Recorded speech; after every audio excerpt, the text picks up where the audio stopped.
اللہ تبارک و تعالی نے انبیاء کے بارے میں فرمایا کہ اللہ نے روئے زمین پر مختلف انبیاء بھیجے ہیں، اور ضروری نہیں ہے کہ تمام انبیاء کا ذکر قرآن کریم میں ہو، کیونکہ قرآن کریم تاریخ کی کتاب نہیں ہے۔ یہ ہمارے ہاں کے لوگوں کا سوال ہوتا ہے کہ جی قرآن کریم میں جن انبیاء کا ذکر ہے، آپ دنیا کے نقشے میں دیکھیں تو وہ چھوٹے سے گول دائرے میں آتے ہیں، یعنی وہ عرب اور شام کے خطے کے تھے نا۔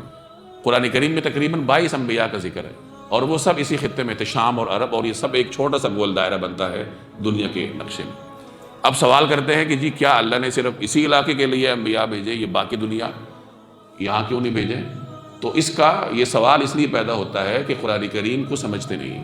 قرآن کریم تاریخ کی کتاب نہیں ہے، نہ قرآن کریم نے کہیں دعویٰ کیا ہے کہ جن 22 انبیاء کا میں نام لے رہا ہوں بس یہی اللہ کے نبی تھے اور نبی آئے ہی نہیں۔ قرآن کریم کا یہ موضوع ہی نہیں۔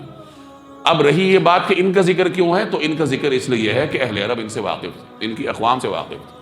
قرآن کریم کے اولین مخاطب قریش تھے نا، تو قریش شام سے واقف تھے، مدین سے واقف تھے، قوم لوط سے واقف تھے، قوم حضرت ہود علیہ السلام کی قوم سے واقف تھے، قوم سمود سے واقف تھے۔ تو ان اقوام کے علاقوں سے قریش کا ذکر کا گزر ہوتا تھا، تو اللہ تبارک و تعالیٰ نے انہی اقوام کے حالات قریش کے سامنے رکھے کہ دیکھو اگر تم بھی اس راستے پر چلو گے تو تمہارا بھی انجام ہوگا۔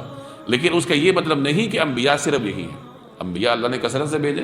ایک حدیث میں آتا ہے کہ اللہ تبارک و تعالیٰ نے 1,24,000 انبیاء بھیجے، ایک اور حدیث میں ہے کہ 1,20,000 انبیاء بھیجے، جن میں سے 312 یا 313 یا 315 یہ رسول تھے، یعنی صاحب شریعت تھے، اور باقی جو تھے وہ صاحب وحی انبیاء تھے۔ تو یہاں یہی بات فرمائی جا رہی ہے، وَلَقَدْ أَرْسَلْنَا رُسُلًا مِّن قَبْلِ۔ حقیقت یہ ہے کہ ہم نے آپ سے پہلے بہت سے پیغمبر بھیجے، دنیا کے مختلف خطوں میں بھیجے، مِنْهُمْ مَنْ قَصَصْنَا عَلَيْكَ، ان میں سے کچھ وہ ہیں جن کے واقعات ہم نے آپ کو بتا دیے ہیں، وَمِنْهُمْ مَنْ لَمْ نَقْصُصْ عَلَيْكَ، اور کچھ وہ ہیں جن کے واقعات ہم نے آپ کو نہیں بتائے۔ ہندوستان میں بھی پیغمبر آئے ہوں گے، قرآن کریم میں اس کا ذکر نہیں ہے۔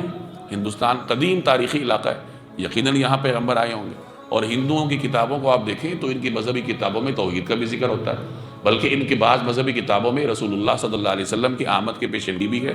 ظاہر ہے کہ یہ الہامی تعلیمات ہیں، تو ہو سکتا ہے کہ کسی زمانے میں یہ وحی الہی ہو اور بعد میں لوگوں نے اس کو تبدیل کر دیا ہو، جیسے تورات اور انجیل کو لوگوں نے تبدیل کیا۔ تو اسی طرح ہر خطے میں اللہ نے پیغمبر بھیجے، یہاں اسی کا ذکر ہے کہ کچھ انبیاء کے واقعات ہم نے آپ کو سنا دیے اور کچھ کے ہم نے نہیں سنائے۔